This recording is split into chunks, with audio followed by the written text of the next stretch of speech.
आप सभी को जय मसीह की। इस वीडियो में जुड़ने के लिए आपका धन्यवाद है। अगर आपने अभी तक हमारे चैनल को सब्सक्राइब नहीं किया है तो जल्दी सब्सक्राइब करें और साथ ही में बेल आइकन को भी दबाएं ताकि आप हमारे अपडेट्स और वीडियोस मिलते रहें। सुसमाचार बांटने के लिए आप हमारी मदद कर सकते हैं। इसके लिए आप फेसबुक, ट्विटर और इंस्टाग्राम पर जुड़ें। आशा है आज का संदेश आपको आशीष देगा। आपकी हुजूरी हमारे बीच में काम करे। पिता, आपकी पवित्र आत्मा हमारी अगुवाही करे। परमेश्वर, हम आपके सामर्थ से भर जाए। प्रभु, ये जब वचन प्रचार किया जाए, हमारी जिंदगियां इस वचन से प्रभु जी भर जाए। पवित्र आत्मा, जब आप हमारी मदद करते हैं तब काम हो पाता है। पिता, इस वचन को हमारे जहन में इतना गहरा कर दीजिए कि ये फल लाए और फल बहुतायत में आए।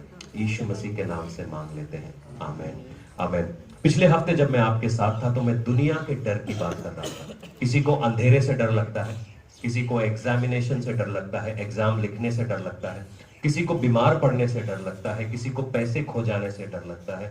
और ये सब डर है क्योंकि हम अपने बनाने वाले को नहीं जानते।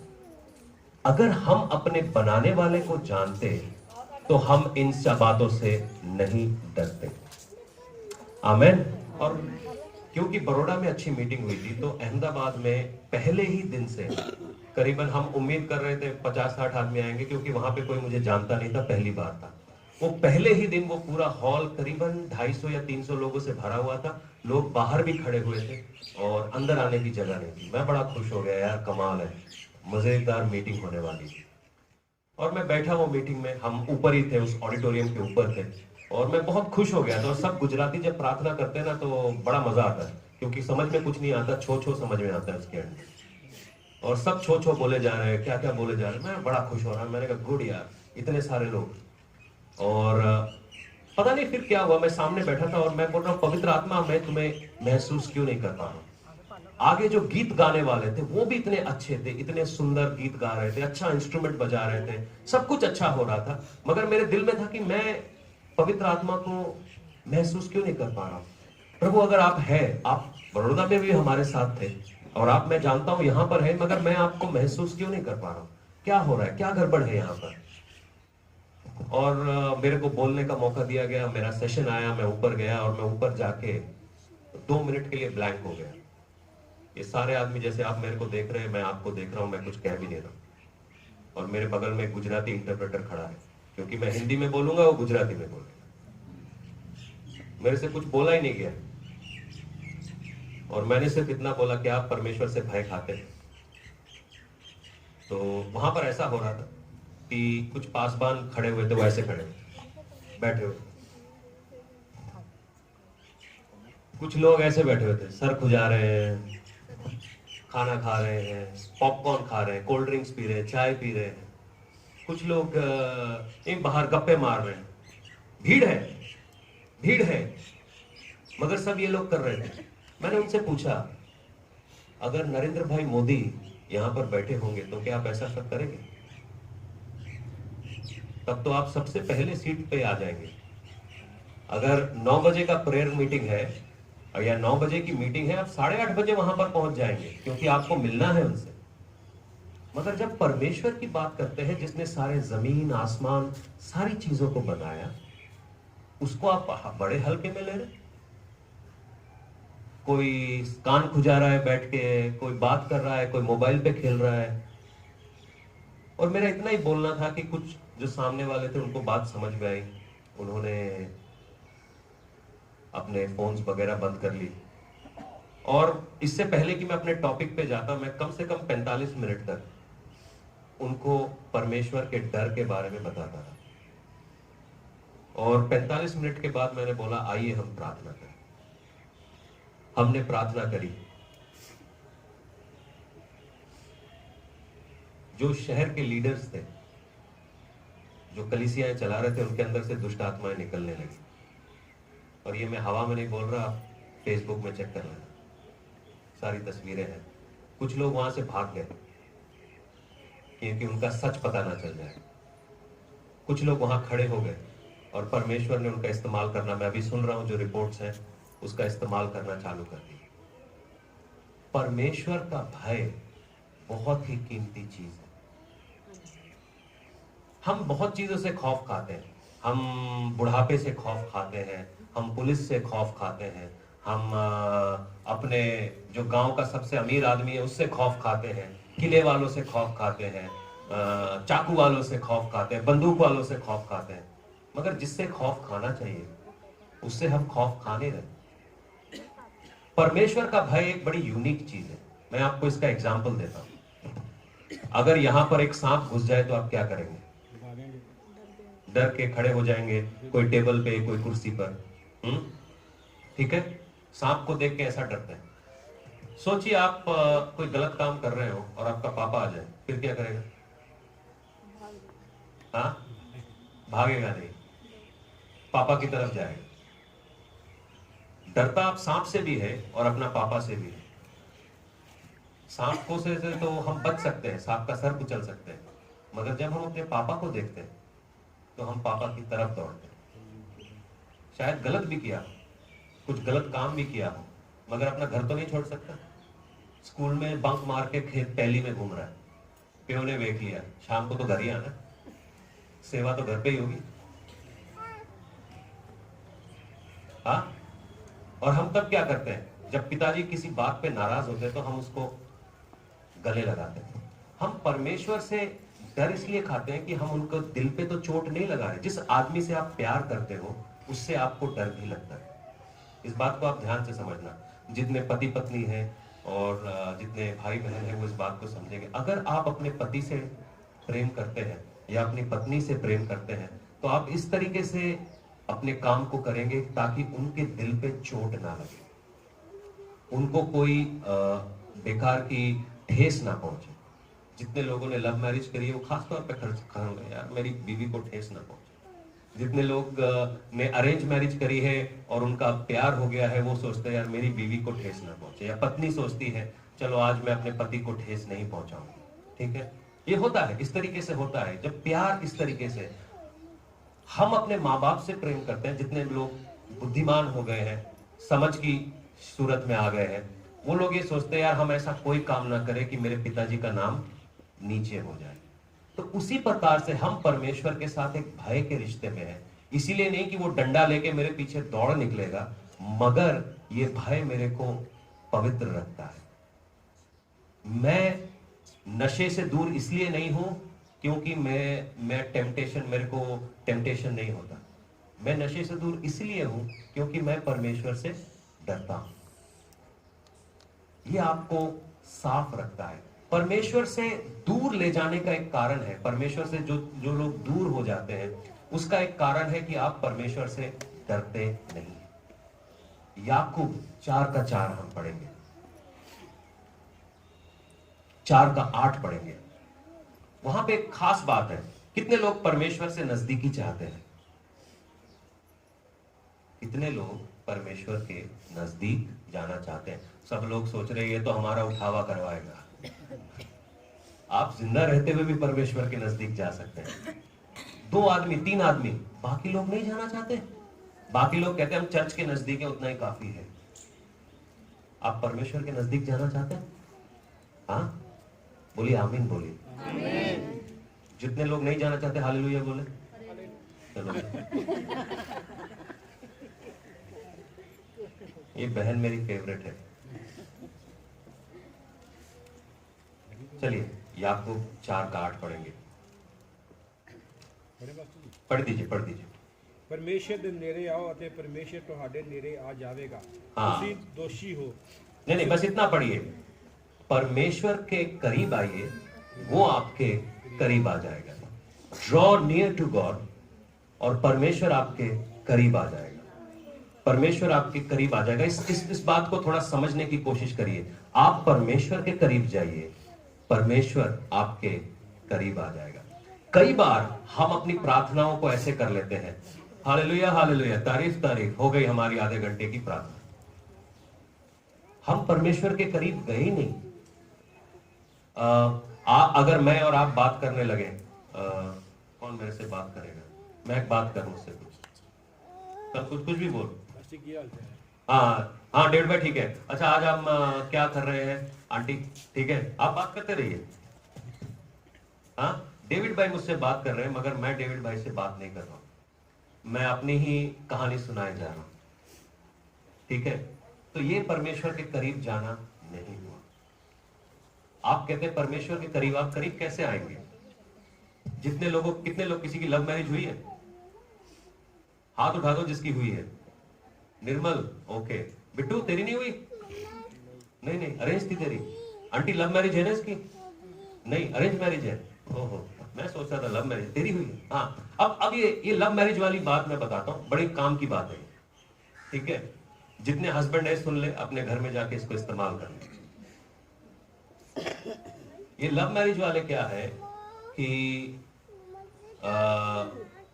जिस जगह पे इनका प्यार हुआ है वहां पे मोटरसाइकिल लेके निकल जाते हैं, बेशक उधार की है। ठीक है, उधार की है, वहां चक्कर मारते हैं, हॉर्न बजाते हैं, पेड़ों पे नाम भी लिखा होगा। हाँ, पेड़ों पे नाम भी लिखते हैं, चिट्ठियां भी डालते हैं। हमारे जमाने में, अच्छा मेरे जमाने में मोबाइल आ गया था तो चिट्ठियों की जरूरत नहीं थी, चिट्ठियां डालते हैं, ये सब करते हैं। क्यों? क्योंकि हमको उस व्यक्ति के करीब जाना है। हम परमेश्वर के करीब जाने के लिए क्या करते हैं? हम कभी उसके पास गेड़ा नहीं लगाते। हाँ, आराधना का समय है 12 बजे, हम 2 बजे कान खुजाते हुए पहुंच जाते हैं। आप बीमार हैं, आप दूर रहते हैं, मैं सब समझता हूं, मगर वर्शिप टाइम इज 12। आप कैसे उसके करीब आओगे जब तक आप वो एफर्ट नहीं लोगे? वो कहता है तुम परमेश्वर के करीब आओ।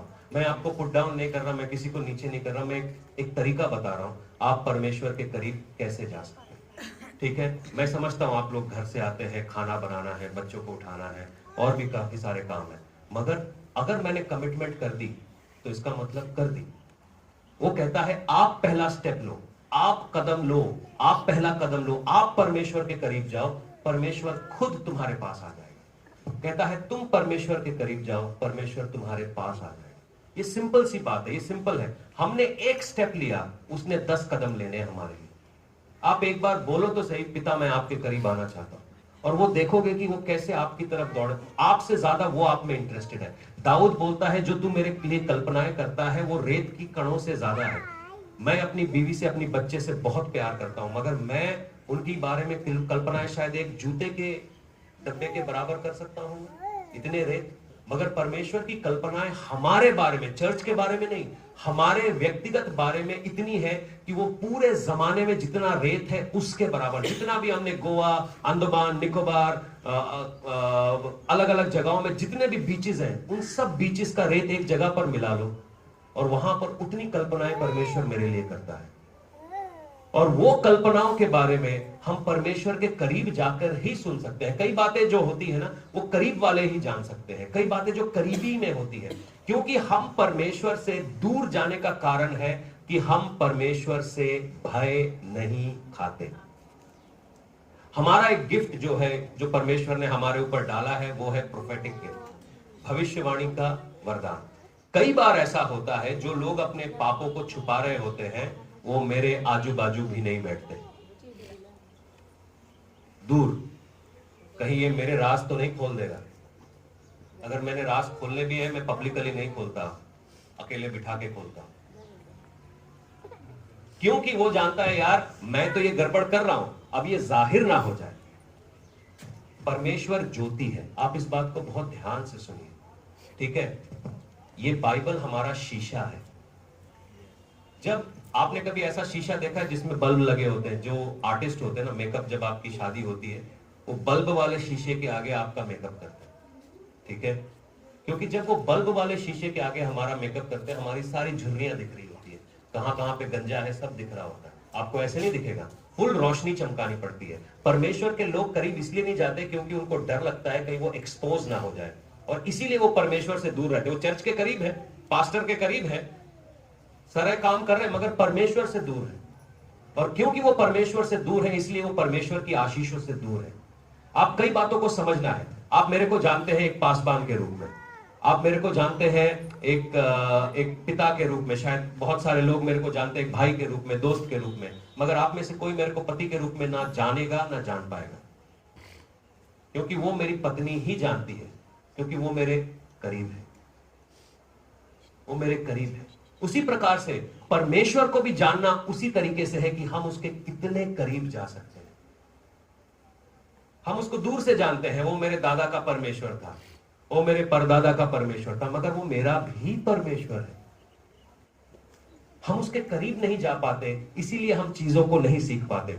कई बार ऐसा हुआ है कि हम परमेश्वर को एक दूर की चीज समझ लेते हैं, एक धोखे की चीज समझ लेते हैं, जो हम कह रहे हैं वो हो नहीं रहा। आपको मालूम है, अगर आप लेवी व्यवस्था 10 में पढ़ेंगे, वहां पर एक कहानी है नाबाद एंड अबीहू की। मेरा धन्यवाद हो, ऐसा कोई नाम आपको नहीं मिला। यहाँ पे भेड़ी है, टेढ़ा है, ढीलो, ऐसे नाम है, मगर नाबाद एंड अबीहू नाम किसी का नहीं है। लेवी व्यवस्था 10 के 10 में आप पढ़ेंगे कि नाबाद एंड अबीहू ये हारून के बेटे थे। ये परमेश्वर के सामने जाते हैं, और वहां पर जब परमेश्वर ने बोला नहीं था कि मेरी आराधना करने के लिए, ये आराधना कर रहे होते हैं, और परमेश्वर की तरफ से एक आग निकलती, इनको जला देती। बाइबल बताती है पूरे इजरायली लोग डर जाते हैं।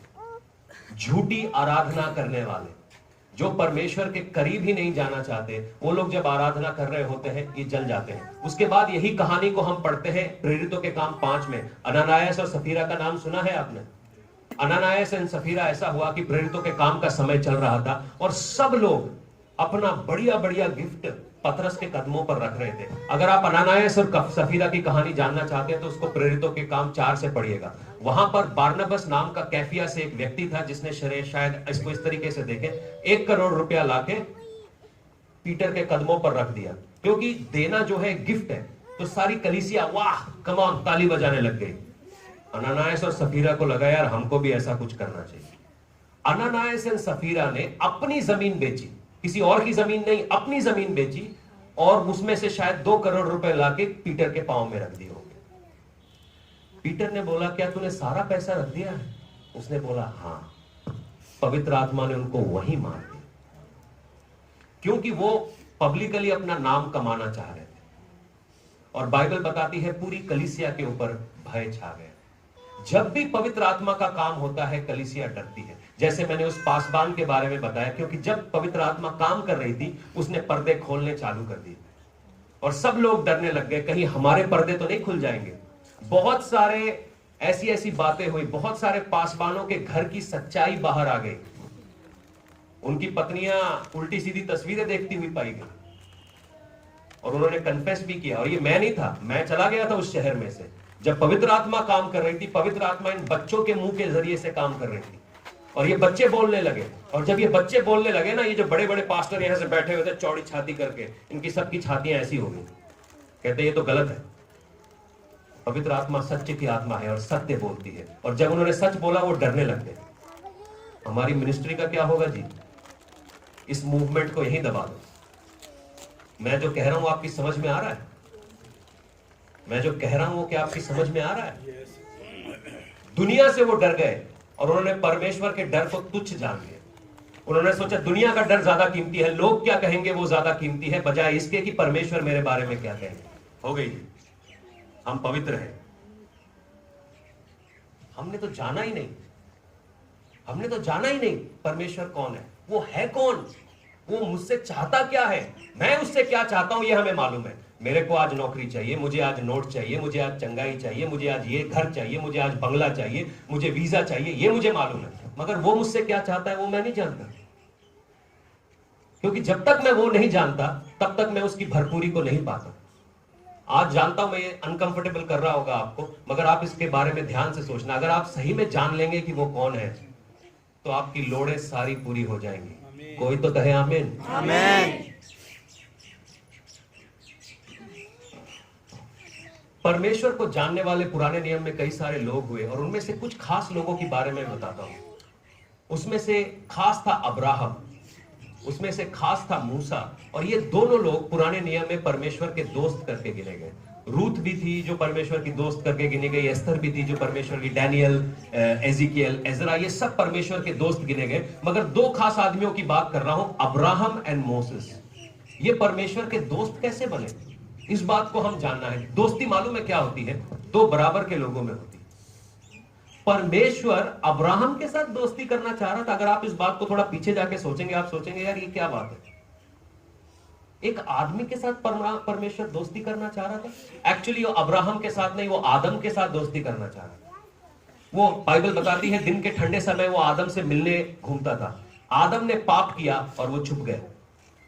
अगर आप परमेश्वर से छुपते फिर रहे हैं तो एक बार जरूर जरूर जरूर घर में जाइए, अपनी जिंदगी को देखिए। अगर कुछ ऐसा है जो आपने कन्फेस नहीं किया है, जिसके बारे में आपने अंगीकार नहीं किया है, आज प्लीज कर लें। मैं कुछ हफ्ते पहले एक आंटी से मिला और उन आंटी के हस्बैंड को कैंसर हो गया। मैंने उस आंटी को बोला, आंटी ये तो एक मुसलमानी जादू टोना है जो आपके ऊपर हुआ है। मैं कभी नहीं गई ऐसे रोके, कोई बात नहीं। फिर 15 मिनट बाद घूम के आती है, हाँ मैंने चेता आ गया। वो पवित्र आत्मा के साथ जोक कर रहे। उससे क्या छिपा है? उससे कुछ नहीं छिपा है, उससे कुछ नहीं छिपा है। और फिर आगे भी क्या बोल रहे हैं, मैं ना अपनी जमाई के लिए जाती थी। कमाल है, जमाई की बीवी तो नहीं गई, तू क्यों गई? तुझे की लोड़ है? और गई और अपने घर में मुसीबत लेके आ गई। कई बार लोग छुपने के गेम्स खेल रहे होते हैं, ये सही नहीं है। और क्योंकि हम छुपने की कोशिश कर रहे हैं, इसका मतलब कहीं ना कहीं हमारी जिंदगी में कुछ ऐसी बातें हैं जो परमेश्वर के सामने नहीं है। आदम ने पाप किया और वो छुप गया। आपको परमेश्वर ने छुपने के लिए नहीं बुलाया है, उसने आपको लहू से धोया है ताकि वो आपके मुंह के आमने सामने बात कर सके, जैसे उसने मूसा और अब्राहम से करी। जेनेसिस 22 में अब्राहम परमेश्वर का दोस्त कैसे बना, उसकी छोटी सी कड़ी मैं आपको देता हूं। अगर आप परमेश्वर के साथ रिश्ते में आना चाहते हैं, जो वो कहता है वो कर दीजिए, बिना नफा नुकसान सोचे हुए। जो वो कहता है, जब वो कहता है, जिस तरीके से वो कहता है, आप उसको कर दीजिए। आप देखेंगे परमेश्वर का आपका रिश्ता बड़ा स्ट्रांग हो गया। मैंने अपनी जिंदगी में बहुत सारे ऐसे काम किए जो मैंने सोचे समझे बिना कर दिए, क्योंकि उसने कहा था। उसने कहा बिजनेस छोड़ दे, छोड़ दिए। क्या मेरे पास कोई घटी है? मेरा 1 रुपया भी मार्केट में मैंने किसी को देना नहीं। मेरे को खाना मिलता है, कपड़े पहन रखे हैं, सब कुछ सही है। सब लोग जो मेरे दोस्त थे बोल रहे थे तू पागल हो गया है बे, अपने खड़े खड़े बिजनेस को कौन छोड़ता है? मैंने बोला जिसने मुझे बिजनेस दिया वो आगे भी देता रहेगा। बिजनेस मेरा परमेश्वर नहीं है, परमेश्वर मेरा परमेश्वर है। समझ में आया?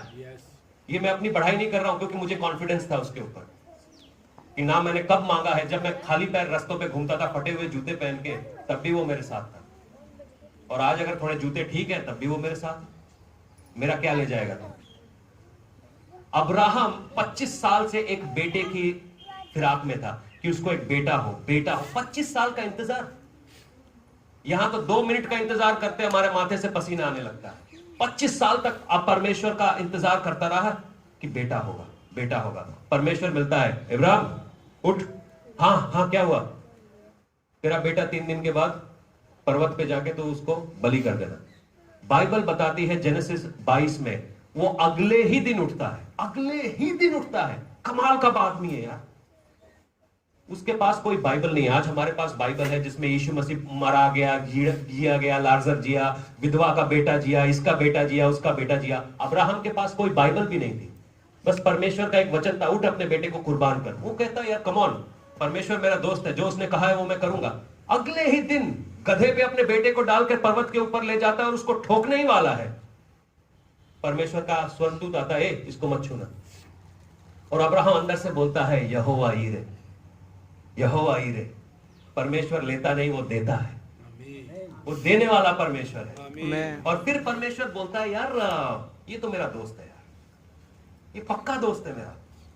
कई बार होता है ना, मैं तेरा दोस्त हूं, तेरे को मुसीबत हो ना भाई को कॉल कर, भाई को कॉल कर, तू भाई हूं मैं तेरा। जब मुसीबत आई, भाई कहां है? भाई का तो पेट खराब है, मैं सवरे गया, सवरे से आ रहा हूं, वांडे सवरे, ऐसी जगहों पे भाई पहुंच जाता है जब मुसीबत आती है।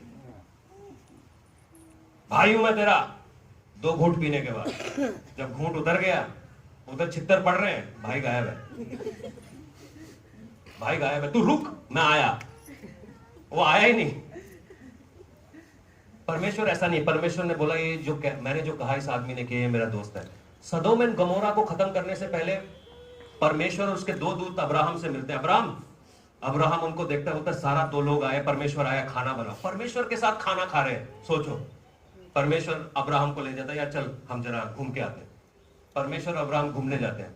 परमेश्वर दिखाता है, यार वो सदोम है, वो गमोरा है, यार मैं इसको उड़ाने वाला हूं। अब्राहम कहता है, ओ तेरी, मेरा भतीजा उधर है। परमेश्वर सुनो, ऐसा करो, अगर 50 आदमी भी वहां पे सही हो ना तो तुम उसको उड़ाना नहीं। परमेश्वर कहता है, प्रेज, परमेश्वर कहता है, यार कमाल है, हमने अब्राहम के साथ बात करी, सदोम एंड गमोरा बच जाएगा। फिर अब्राहम घूम फिर के आता है, कहता है 45 हो तो चलेगा क्या? अब्राहम कहता है, यार कमाल। परमेश्वर कहता है, कमाल का आदमी अब्राहम सही कह रहा है, 45 मेरा दोस्त है, 45 भी हो तो किसी को छूना नहीं। फिर करते करते अब्राहम उसको 10 पे ले आता है।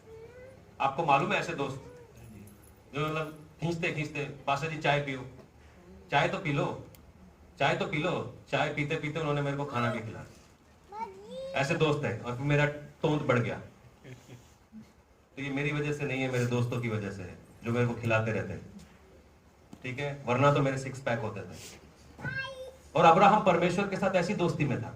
परमेश्वर कहता है, 10 आदमी भी बच जाए ना यार सदोम एंड गमोरा में, हम इसको ठोकेंगे नहीं, इसको उड़ाएंगे नहीं। सदोम एंड गमोरा का मतलब है बिजनेस अच्छा चल रहा है, वहां पे घर लेने के लिए लोग मरे जा रहे हैं, वहां पे पैसे की बारिश होती है। आप सोचेगा वही है लाइफ में, मगर परमेश्वर उससे खुश नहीं है। बारिश हो रही है, परमेश्वर उससे खुश नहीं है। बाइबल बताती है लूत जो था, जो परमेश्वर का, बाइबल बताती है उसके बारे में, वो धर्मी था। अब्राहम भी धर्मी था, मगर लूत धर्मी होने के बावजूद भी परमेश्वर का दोस्त नहीं था। उसको ये नहीं मालूम है कि सदोम एंड गमोरा मरने वाला है। मगर अब्राहम जो सदोम एंड गमोरा में नहीं था, उसको परमेश्वर की बातें मालूम थी। हेलो, दोनों का फर्क समझ रहे हैं? मैं बचाया गया हूं, बपतिस्मा लिया है, चर्च भी आता हूं, अच्छा आदमी, मगर मुझे परमेश्वर की दिल की बातें नहीं मालूम। मगर एक आदमी ऐसा है जिसको परमेश्वर की दिल की बातें मालूम है। तो आप कौन सा वाला आदमी बनना चाहता है, ये आपके ऊपर डिपेंड करता है। उसके बाद हुआ क्या, मूसा की बात मैं बताता हूं। मूसा जो था वो अब्राहम का पोता था, दूर के रिश्ते का पोता, मतलब पोता था। 430 साल इजरायली लोग जो थे वो मिस्र देश में थे, जिसमें से 30 साल वो यूसुफ के साथ थे और 400 साल वो उनकी गुलामी कर रहे थे। 400 साल का मतलब अगर एक पीढ़ी 40 साल की है तो मतलब ऐसा लगा लिए 10 पीढ़ियों तक वो गुलाम बने रहे, उनकी पीठ पे कोड़े पड़ते रहे। गुलाम को मालूम है आपको उसकी कोई औकात नहीं होती। ये आज का तरीके का डेमोक्रेसी नहीं है कि हम जाके पुलिस में जाके रिपोर्ट लिखा दे, आज मेरे मालिक ने मुझे मारा, मालिक को पकड़ लो, जो मालिक ने किया वो किया, सिंपल। और 430 साल के बाद ये लोग जो परमेश्वर को जानते नहीं थे, मगर कहीं ना कहीं इनके मन में था कि यार परमेश्वर हमारी सुनेगा। तो जितने लोग आज पाप में डूबे हुए हैं, किसी मुश्किल में डूबे हुए हैं, उनसे बोलता हूं परमेश्वर आपकी सुनेगा। आपको परफेक्ट होने की जरूरत नहीं है। उनको बाइबल नहीं मालूम थी, उनको कुछ नहीं मालूम था, उन्होंने प्रार्थना करना चालू कर दिया। और जब उन्होंने प्रार्थना किया, परमेश्वर ने सुना, मूसा को बोला, ए मेरे लोगों को निकाल के लेके आओ।